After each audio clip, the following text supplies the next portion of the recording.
fellow warriors for peace, family members of the U.S. troops stationed abroad, thank you for inviting me to be with you this evening. We also join with those who mourn today's loss of life.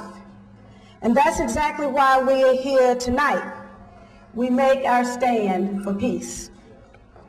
Tonight, the focus is not on Bush, Cheney, Powell, or Rice.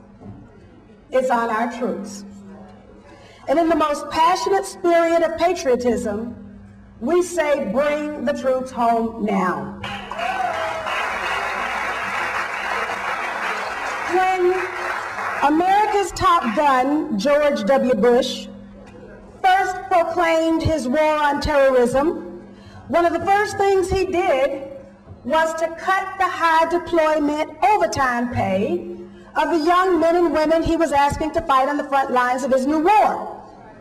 Now, almost 2 years later, sadly, we must face the fact that the circumstances confronting our young military men and women have grown acutely worse.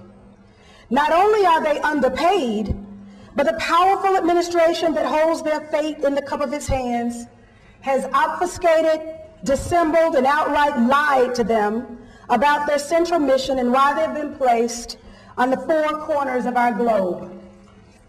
Interestingly, before our children were shipped overseas, they were given shots. They weren't given the option of taking or not taking these shots. They were given shots. And those who declined are being court-martialed for not taking these shots.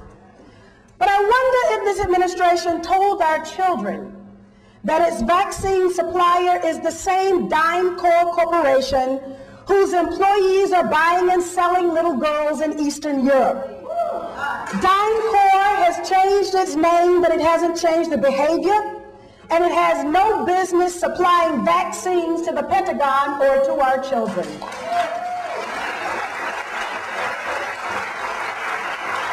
Now, one of the young women being court-martialed said that she wanted to breastfeed her as yet unborn children, and she didn't want the vaccines to interfere.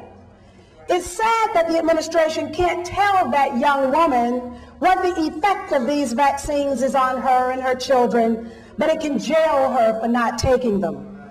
And if that isn't enough, our troops in Qatar, Iraq, Uzbekistan, and elsewhere are now afflicted with a mystery illness that might well have been caused by these anthrax vaccines, according to Dr. Seaver, co-author of a government study that last year found that the vaccine was, quote, possible or probable cause of pneumonia in 2 soldiers.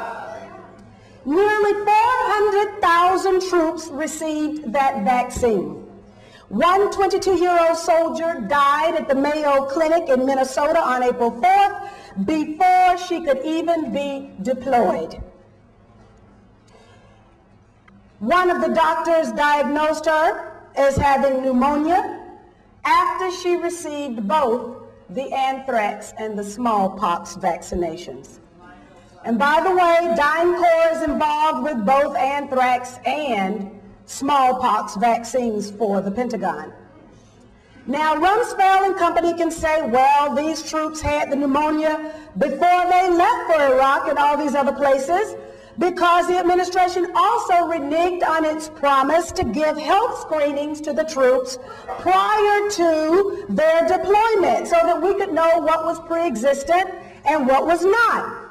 Having failed to pre-screen the troops before deployment, what makes us think they will treat them properly afterwards?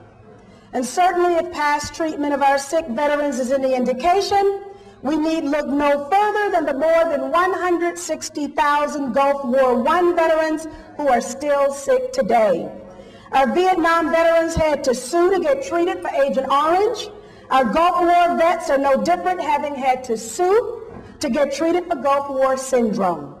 In addition, this administration is big on talk, but when it has to choose between rhetoric for our troops and hard dollars for its corporate criminal friends, it chooses its friends every time.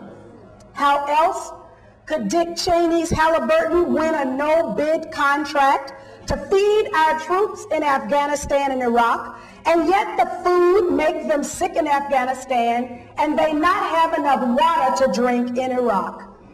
Or how is it that 1/4 of those who sleep on our streets every night are veterans of our wars?